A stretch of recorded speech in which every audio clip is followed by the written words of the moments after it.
As we have seen throughout this series, not all chapters in the history of a country or a continent are easy to remember. There are moments so dark that people have tried to forget, hide, or simply leave behind. Today, we will take you on a tour through different places in Asia that no longer exist as they once did, that were completely altered, or that approaching them can turn out to be a death sentence. So, get comfortable and turn off the lights, because these are 7 terrifying places in Asia that you cannot visit. We remind you that you can also listen to this content on Spotify or your favorite podcast platform completely uncensored. Find us as Creepy World. How is it going? Good morning, afternoon, or evening. Your friend Nightcrawler and your friend Masked Man greet you. Welcome to Creepy World. Let us begin. 1. The Cursed Tunnel of Inunaki. Japan. In Fukuoka Prefecture, southern Japan, there is a place that seems to have been condemned to oblivion. It is the old Inunaki Pass, a stretch of Route 21, where vegetation has ended up almost completely covering the entrance of a structure that, over the years, has become one of the most unsettling points on the island of Kyushu. We are talking about the old Inunaki Tunnel. This tunnel was inaugurated in November 1949 after decades of failed attempts due to a lack of funding. For years, it functioned as a necessary, though lightly traveled, route. However, in 1975, the construction of a more modern and much safer tunnel led to its abandonment.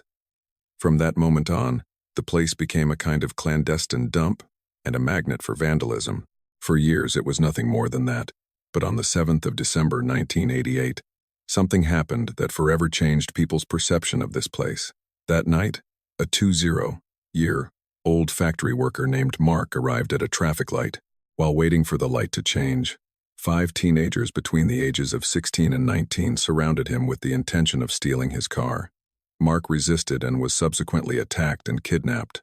In a first attempt to get rid of him, the aggressors tried to throw him off a cliff, but fearing he might report them if he survived, they decided to do something different. After beating him brutally, they locked him in the trunk of his own car and headed toward the old Inunaki Tunnel. Upon arrival, their crime reached levels of truly horrific cruelty. Police reports indicate that they poured gasoline over his head while he was still alive. In a desperate attempt to save himself, Mark managed to escape, but he was captured again. His aggressors stuffed rags into his mouth to silence him, tied his hands and feet, and after hitting him again in the head with a rock, they set him on fire while he was still conscious. Wrapped in flames, the young man tried to flee toward the tunnel's exit until his body collapsed to the ground. Despite the burns, the official cause of death was massive blood loss. This crime deeply shocked Japanese society, and because of this, the tunnel was blocked shortly after, with concrete blocks and debris, to prevent access. However, the bad reputation of this site is not limited to that event. The very name Inunaki, which means howling dog, is linked to stories that have circulated for generations. One speaks of a waterfall so deep in the valley that dogs and wolves that try to cross it get trapped, howling and unable to move forward. Another version tells the story of a hunter who, annoyed by his dog's barking, killed it, not knowing the animal was trying to warn him about the presence of a giant snake about to attack him. Consumed by guilt, the man spent the rest of his life caring for animals, naming the place with that name as a reminder of his mistake.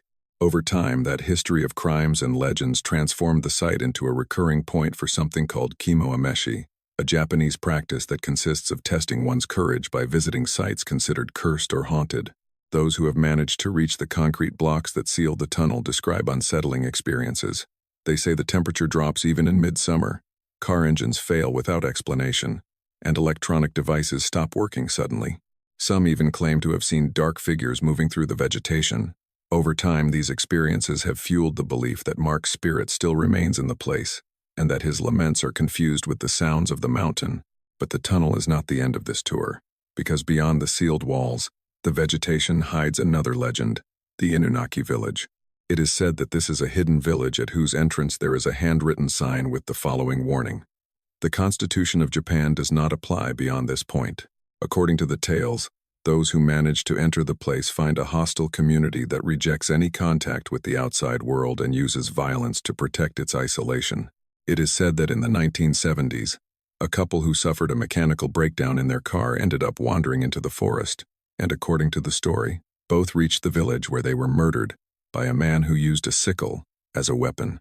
Another version mentions a telephone booth near the Inunaki Bridge that receives night calls coming from the supposed village. It is said that whoever answers them becomes trapped in a kind of curse that leads them to their own death. Official data says the Inunaki village did exist. It was founded in 1691 under the name Inunaki and was primarily dedicated to the production of ceramics and steel. In 1986, its inhabitants were relocated to allow for the construction of a dam, and by 1994, the original settlement was completely submerged underwater. This abrupt disappearance may have fueled the idea of a town erased from the maps. However, a quite unsettling fact is that several strange findings have been made in its surroundings, such as human remains discovered in various dams between 1979 and the year 2000. Today, the Inunaki Tunnel remains sealed, surrounded by forest and silence. Perhaps it is just a roadway that never worked properly, or perhaps it is the entrance to a forgotten and cursed site. But the only thing for sure is that it is one of those places in Asia that, although it still exists, is impossible to visit. Dua, the Seodaemun Prison, South Korea. At the beginning of the 20th century, in an area near Mount Inwang in Seoul, construction began on a complex that, over time, would become one of the darkest symbols in the modern history of Korea. In 1907, the Japanese Empire, which at that time exercised control over the peninsula, decided to build a prison that would not only serve to lock up common criminals but to repress any form of resistance. A year later, the place opened its doors under the name Jongsong Prison, with a capacity for around 500 prisoners, many of them transferred from other nearby jails. However, this figure was soon exceeded, as more and more people, activists, students, social leaders, and anyone who represented a threat to the imposed order, ended up inside.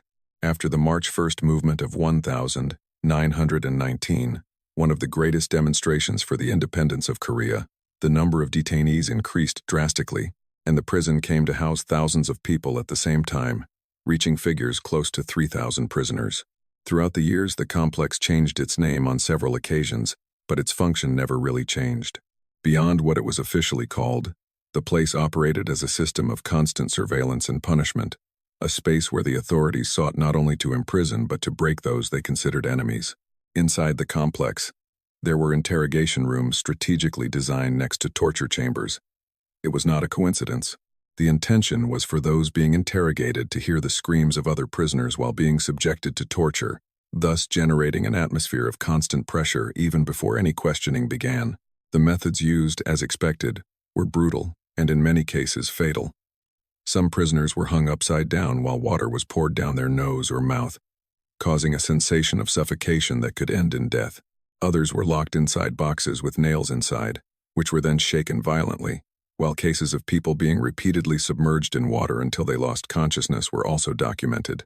One of the most famous and remembered cases is that of Yuna, a young independence activist who was imprisoned after participating in the March 1st protests. During her time in Seodaemun, she was subjected to constant torture and finally passed away in 1920 due to the injuries she had suffered inside the prison. But the violence did not end in the interrogation rooms, as living conditions inside the cells were equally extreme, with spaces of little more than 10 square meters that could house more than 10 people, while even smaller rooms of less than 4 square meters were shared by several prisoners at the same time. In those places, there was barely room to move, and the heat, insects, and the constant smell of the toilet inside the cell made every day a further torture. Food was also part of the punishment. The ration system was divided by levels, and those considered ideological criminals, that is, the independence fighters, received less food than common criminals, forcing them to survive in very severe conditions. To this were added forced labor shifts of up to 14 hours a day, where prisoners were forced to produce clothing or war supplies, often without adequate breaks and under constant supervision. As time went on, this prison continued to operate even after the end of the Japanese occupation in 1945. What changed was the political context, but not necessarily the use of the place, as in later decades the complex continued to be used to imprison opponents and dissidents in the midst of different periods of political tension within the country. It was not until 1987 that it finally stopped functioning as a detention center. By this point, the city had grown near the complex, and the place no longer fit into the image the country wanted to project. So plans arose to demolish it completely, and erase any trace of what had happened inside. However, different sectors of society opposed this, arguing that the site had to be preserved as historical memory. The result of all this was a middle ground. Much of the complex was demolished, and of the 98 original structures, only 11 were preserved, including detention areas, administrative offices, and the site where executions were carried out. Everything else disappeared, reducing the place to a small fraction of what it originally had been. Today, the site functions as a museum that receives hundreds of thousands of visitors each year, who walk through its halls and observe recreations of what happened within its walls. However, the prison, as it existed for decades, with all the scale and activity that characterized it, is no longer there. What remains is only a partially preserved portion, a partial reconstruction that tries to show what happened in a place that, in its original form, was largely erased forever. 3. North Sentinel Island, India. In the vastness of the Bay of Bengal exists a territory of barely 60 square kilometers that remains one of the great enigmas of our planet. It is North Sentinel Island, home to the Sentinelese, a tribe of hunter-gatherers who have lived in absolute isolation for approximately 60,000 years and who have made clear, through constant hostility, their decision not to be part of the outside world. Surely, more than once you have come across videos of the island's inhabitants throwing arrows or stones at planes or aircraft passing nearby. Basically, it is a society that maintains its traditions and practices intact, causing very little to be known about them. Already in the 11th century, travelers like Marco Polo described its inhabitants as people who attacked any stranger who approached their shores. The very geography of the island has reinforced that isolation, as it is surrounded by coral reefs that are dangerous for boats, as well as a dense tropical jungle that acts as a natural barrier, a kind of fortress that keeps its environment intact and safe. In 1867, after the shipwreck of an Indian merchant ship, its passengers had to defend themselves with stones from a rain of spears and arrows until they were rescued by a British ship. In 1880, an expedition led by Officer M. Portman kidnapped 2 elderly people and 4 children from the island for supposedly scientific purposes. The elderly died shortly after from diseases contracted in captivity, and the children were returned to the island with gifts, a fact that likely reinforced the distrust toward any outside contact. In 1974, a documentary director was wounded by an arrow during filming, and in 2004, after the tsunami, a helicopter flying over the area to check if the island's inhabitants had survived was received with volleys of arrows from the beach. Under this context, we arrive at what is probably the most famous case regarding this island in recent years. It occurred on the 15th of November 2018, when a 26-year-old American missionary named John decided to enter the island illegally, convinced, due to his beliefs, that this place was the last stronghold of Satan. According to his own words, he decided to evangelize the Sentinelese. To do this, he organized his incursion in secret from Port Blair, bribing fishermen with 25,000 rupees to get him close during the night. He carried with him a kayak, a GoPro camera, and a Bible. In several approaches, he tried to gain the tribe's trust, offering coconuts, fish, and a soccer ball while shouting religious messages. According to his own diary, in one of those encounters, a child shot an arrow that pierced the Bible he was holding just in front of his chest. Despite this, he did not stop. On his last night, he wrote a letter to his parents in which he asked them please not to blame the tribe if something happened to him. He acknowledged that many would consider his decision madness. But for him, it was a sacrifice worth making. On the 17th of November 2018, he made the final decision. He asked the fishermen to bring him close one more time. But this time he said goodbye to them and, with his kayak, paddled alone toward the coast, without a camera and without any possibility of escape. Hours later, from a distance, the fishermen watched as the Sentinelese surrounded him on the beach. Then, they saw how his body was dragged along the shore until it disappeared from their sight. The Indian government decided not to recover the body, prioritizing the safety of the tribe and avoiding any contact that could be fatal for them. Organizations such as Survival International warned that even a brief encounter could introduce common diseases for which the island's inhabitants have no defenses. Despite the restrictions, the interest in this place has not disappeared. In March of last year, 2025, a Ukrainian-American influencer named Mike managed to evade surveillance. He disembarked briefly and left a soda can and a coconut before being arrested. Today, The Sentinelese remain a mystery. It is estimated that their population is barely 50 people, and their language, rituals, and the way they organize socially remain completely unknown. North Sentinel Island still remains isolated, protected by the sea and the jungle and by the will of those who inhabit it. The reason why this site cannot be visited is simply because of how dangerous it is. After all, as is the rule in our own society, there is nothing ruder than visiting someone who does not want to be visited. Pause. 4. Vozrozhdeniya Island, Kazakhstan, Uzbekistan. In the middle of what was once the Aral Sea, there was an island isolated by kilometers of water in every direction, a place that, for most of the 20th century, remained practically out of reach of anyone who did not know exactly where it was. With the passage of time, this isolation disappeared completely, but not because of a direct human decision, but because of an environmental transformation that changed the region forever. Starting in the second half of the 20th century, the rivers that fed the Aral Sea began to be diverted for Soviet agricultural projects, which caused the water to recede constantly. Thus, the island grew as the sea level dropped until it finally stopped being surrounded by water and ended up joined to the mainland, becoming trapped inside a saline desert known as the Aralkum.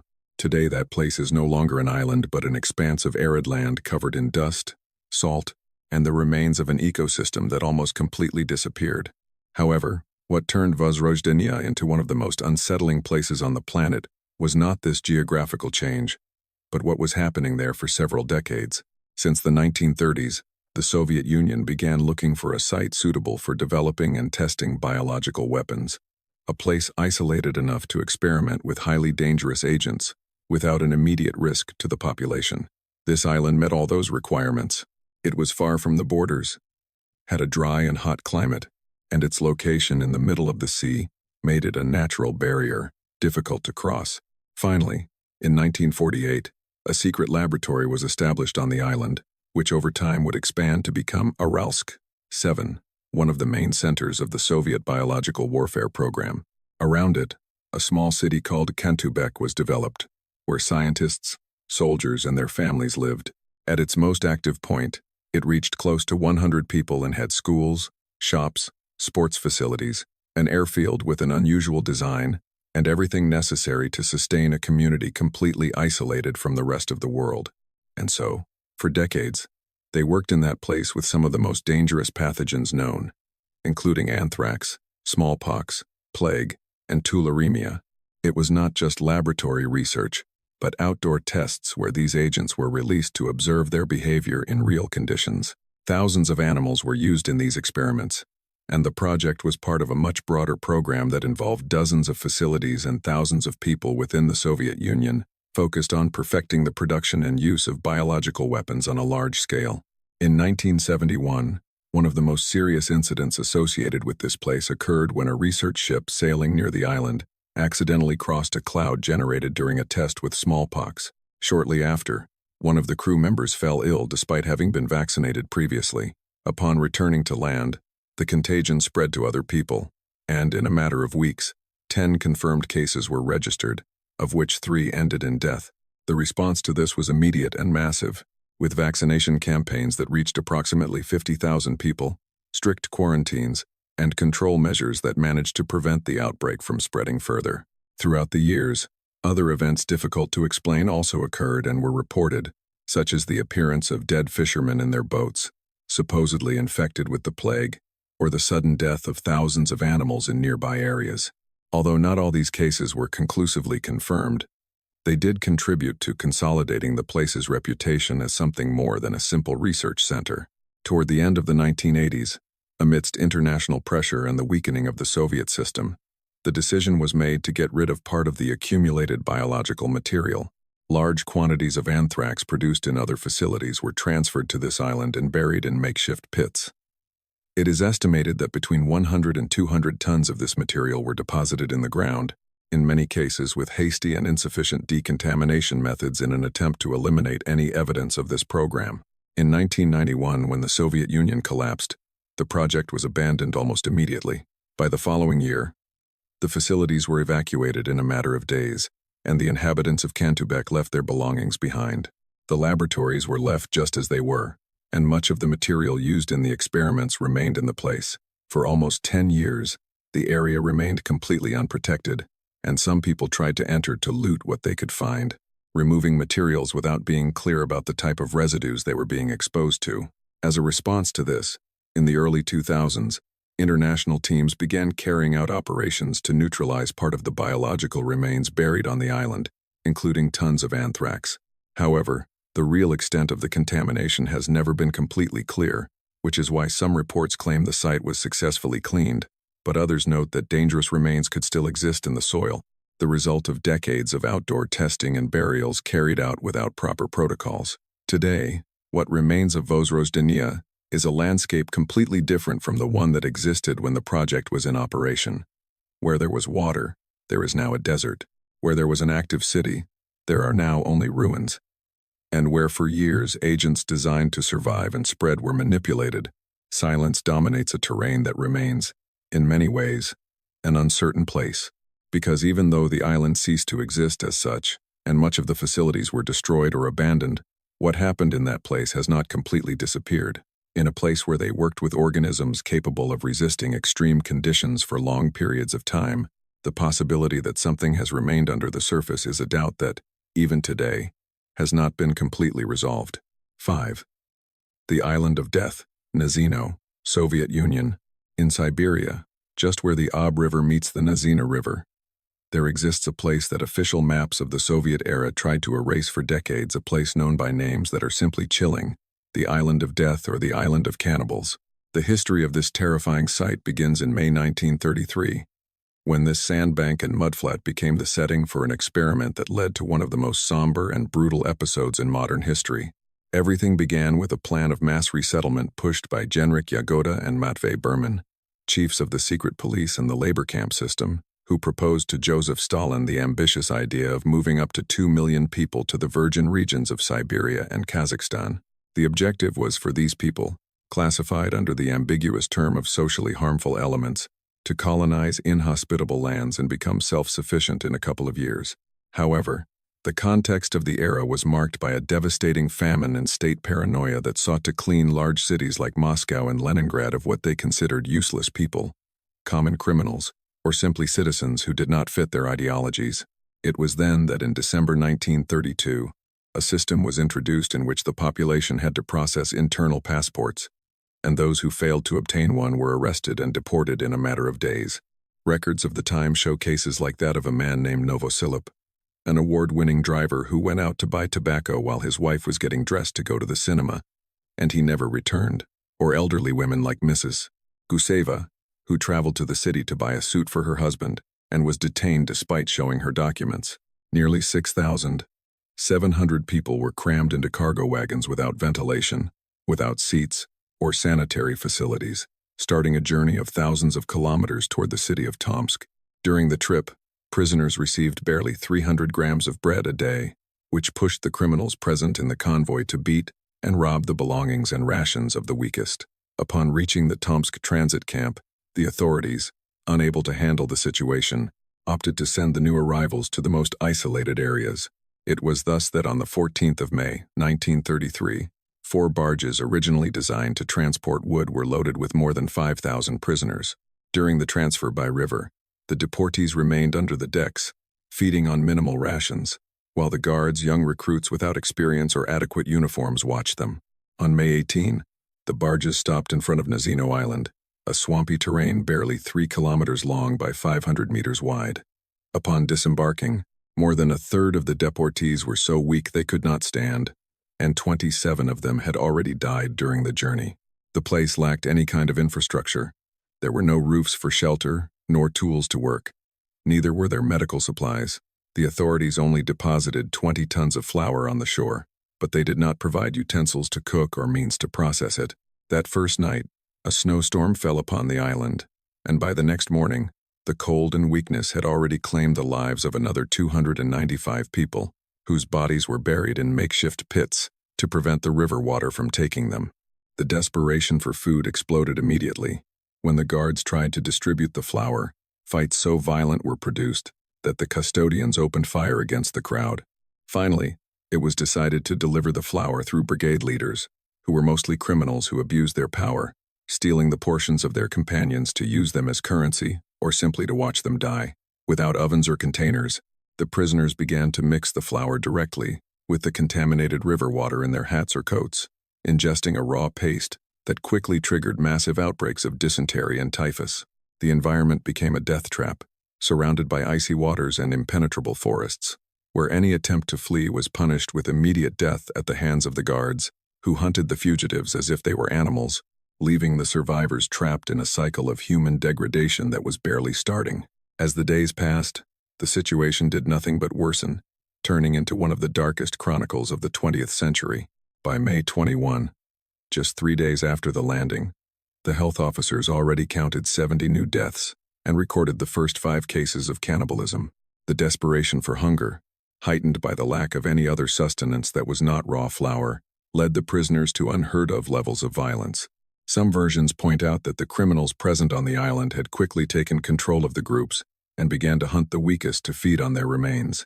It is said that a young woman who had been sent there was protected briefly by a guard named Kostya Benikov, but in a moment of the custodian's absence, other prisoners had captured her, tied her to a tree, and cannibalized her body, while she was still alive to consume her. When the guard returned, she was still breathing, but died shortly after due to the blood loss. The environment became an extermination camp where their only available resource was the flour, which was often the motive for executions by the guards, who fired at any tumult or robbery attempt.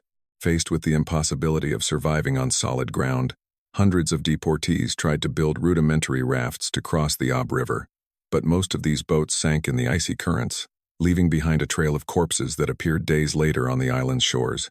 Others tried to flee through the forests, but were hunted by the custodians, or simply died lost in the vastness of Siberia. It is estimated that of the more than 6,700 people who arrived at that sandbank, by the month of August only about 2,200 remained alive, many of them in a physical state so deplorable they could not stand. A local communist official named Vasily Belko was in charge of writing a detailed report that reached the hands of Joseph Stalin directly. In the document, he described with technical coldness the acts of cannibalism, the incompetence of the authorities, and the arbitrariness of the detentions, mentioning cases of people who had been sent to the island just for having gone out to buy tobacco without carrying their documents with them. It is said that the details of the report left even the members of the Politburo deeply disturbed, which led to the dissolution of the settlement in June 1933. However, the damage was already done, and for the survivors, the nightmare did not end there, as they were transferred to other labor camps in similar conditions, where many continued to die from the after effects of what they had lived through in Nazino. For more than 50 years, the Soviet state maintained absolute silence about what happened on this island, erasing it from history and hiding it from the records, at least until the end of the 1980s, when the Memorial Organization began to unearth the testimonies and documents that confirmed the massacre. In 1993, a 6-meter-high wooden cross was installed at the site to honor the victims. Currently, Nazino Island remains uninhabited, being a landscape where the Ob River constantly changes the geography of the terrain. Its access is complicated and inhospitable, but even if you manage to get there, you will find absolutely nothing but the memory of one of the lowest moments of humanity. 6. The walled city of Kowloon, Hong Kong, for a large part of the 20th century, in the middle of one of the most modern and organized cities in the world, there existed a place that seemed completely alien to any type of control. It was a small space, barely a few hectares within Hong Kong. But what happened within its limits followed completely different rules. The walled city of Kowloon had its origin in an ancient Chinese military fort established centuries ago to watch over trade in the region. At the end of the 19th century, after the signing of the agreement that would cede part of Hong Kong to the United Kingdom, this small enclave remained in a very particular situation. The surrounding territory passed into British hands, but the walled city remained, at least on paper, under Chinese jurisdiction. The problem was that China had never really exercised that control, and the British government, for its part, avoided intervening directly so as not to provoke a diplomatic conflict. The result of this was a legal vacuum that, for decades, left this site outside the reach of any clear authority. A vacuum that was the starting point for everything that would come later. From the first half of the 20th century, especially after the Japanese occupation of Hong Kong and the conflicts in mainland China, Thousands of people began to arrive at the place looking for a refuge. What at some point had been a relatively small settlement began then to transform into something else, growing without any type of regulation, first occupying the available space and then extending upward. By the end of the 20th century, the city had reached figures difficult to imagine. In an area of approximately 2.6 hectares, between 33,000 and 50,000 people lived, which made it the place with the highest population density not only of the area or the continent, but of the entire planet, reaching numbers close to 1 million inhabitants per square kilometer. To put this in perspective, it would be like concentrating an entire population within a few football fields with buildings of more than 10 floors piled one on top of the other, forming a compact mass that, seen from the air, looked like a single gigantic structure, a structure that, however, had not been designed as a conventional city. The buildings grew without any type of regulation, connected to each other by an improvised network of hallways, stairs, and corridors that allowed crossing most of the complex without the need to touch the ground. The proximity between buildings was such that in many points, there was barely space between one wall and another, which caused the sunlight to almost never reach the lower levels. The alleys, barely 1 or 2 meters wide, remained in dim light even during the day. The air evidently was dense, humid, with a constant smell of trash and drainage in an environment where, furthermore, there was no formal waste collection system, and where water and electricity were obtained through improvised or directly illegal connections. Thus, for years, the city earned the reputation of being a place dominated by crime. The triads established their presence with force between the 1950s and 1970s, controlling activities like gambling, prostitution, and drug trafficking, to the point that the police even avoided entering if it was not in large groups. It was not until the early 70s, after thousands of raids that resulted in thousands of arrests and the seizure of large quantities of drugs, that this control began to weaken. But even in that context, the city was not only what was said about it from the outside. Inside the chaos, there also existed its own form of organization. There were businesses, small factories, restaurants, improvised clinics, and dental offices operating without a license, which were even attended by people from other areas of Hong Kong. There also existed support networks between neighbors, food exchanges, community spaces, and a coexistence that, despite the conditions, generated a strong sense of belonging among all who lived there. It was a place where the illegal and the daily coexisted constantly. As surreal as it may seem, there were scenes where you could see children playing on the rooftops, jumping from one building to another, separated by just a few centimeters, while below, in the narrow hallways, daily life was developing, marked by both the precariousness and the closeness between people. In many cases, families shared small spaces with unsanitary conditions, constant humidity, and diseases derived from this same environment. But even so, the place functioned as an active community with informal services that somehow kept everything running. However, with the passage of time, this situation became unsustainable. As Hong Kong developed, and the date of the territory's handover to China approached, both the British and the Chinese government began to negotiate the fate of this city. In 1987, the decision was made to demolish it, and although many residents resisted, arguing that that place had been their home for decades, the eviction process began in the early 90s, accompanied by economic compensation and, in some cases, forced evictions. The demolition began in 1993 and finished a year later. Thus, building by building, the entire complex disappeared until nothing of the original structure remained. In its place, a park was built that today occupies the same space, with gardens, paths, and some elements that still remember what once existed there, but the city as such no longer exists. What remains is the memory of a place that arose from a legal vacuum, that grew without control for decades, and that ended up becoming one of the most extreme urban environments that have existed, a site where thousands of people lived in conditions that bordered on the limit of the human, where crime and community coexisted, and where for a long time practically no one had sufficient authority to intervene. 7. The UFO Houses of Sanji, Taiwan. And we finish this tour with a site that, visually, is as emblematic as it is unsettling. On the north coast of Taiwan, in the Sanji district, there stood until a few years ago one of the strangest visions of modern architecture, a set of circular structures of vibrant colors that seemed to have landed on the beach, to then be forgotten by their occupants. This complex, known popularly as the UFO Houses of Sanji, began its construction in 1978 under the command of the Huanguo Group. The project was conceived as a luxury resort destined for U.S. Army officers and the wealthiest families of the region, who could enjoy a stay in futuristic capsules inspired by the Futuro houses of Finnish architect Matti Suronen.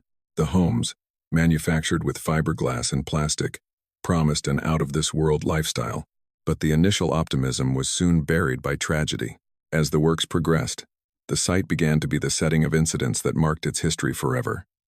Various sources indicate that multiple car accidents were registered at the accesses to the complex. Workplace accidents were also reported where several workers lost their lives, but the most disturbing were the deaths of several employees that were not accidents, but cases where the workers themselves, for some reason, decided to end their own lives at the site. These events, added to considerable economic losses, caused the project to be stopped abruptly in 1980, leaving the capsules half-finished and at the mercy of the salty wind and the vegetation. And so, what was supposed to be a vacation paradise transformed into a ghost town of dystopian appearance, where the silence was only interrupted by the rumors of those who lived in the surroundings, saying that strange things happened there. One of the most widespread stories indicates that the place's bad fortune began with an act of cultural negligence, because to expand the access road to the resort, it was decided to cut in half a large Chinese dragon sculpture that was near the main gates. In local culture, the dragon is a symbol of prosperity and good luck, and it is believed that this direct damage to its figure attracted a curse upon the land. Other versions suggest the problem was deeper and older, noting that the complex was built on top of a forgotten cemetery of Dutch soldiers that dated back to the colonial era. Beyond the supernatural, the economic reality dealt the final blow to this project. At the beginning of the 80s, a deep energy crisis exhausted the funds of the Huanguo Group, forcing the work to be cancelled and leaving the structures half-finished for almost 10 years. To all this was added a critical engineering error. The houses, designed with fiberglass and plastic, turned out to be completely inadequate for the extreme climate of Taiwan. Without real thermal insulation, the capsules became uninhabitable under the sun, as they overheated to dangerous temperatures. In addition, the strong winds and typhoons of the north coast began to degrade the materials at an alarming speed. Although attempts were made to reactivate the resort in 1989 and again in the year 2010, the investors ended up withdrawing abruptly for reasons that were never entirely clear. This fueled the belief that the place was simply cursed. For decades, Sanji became a destination for urban explorers and photographers attracted by its dystopian aesthetic, earning the nickname the Ruins of the Future. Its visual impact was such that it even served as inspiration for settings in movies and video game maps, where its eerie and desolate atmosphere was replicated.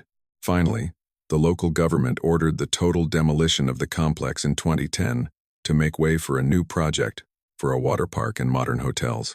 Today, those strange constructions do not exist anymore, and only the memory remains of all the tragedies and strange things that happened there and that prevented it from ever even being able to inaugurate. Tell us what you thought of the stories of these places and, if possible, which of them you would have liked to visit. Thanks for reaching this part of the video. Remember that you can find us on all social networks, where I am as at Kevin Masketman, I as at Emmanuel Jite, and the channel as at Mundo Creepy Official or at Creepy Undex. Without more to say, I say goodbye. I am Nightcrawler, and I am Maskman. See you later.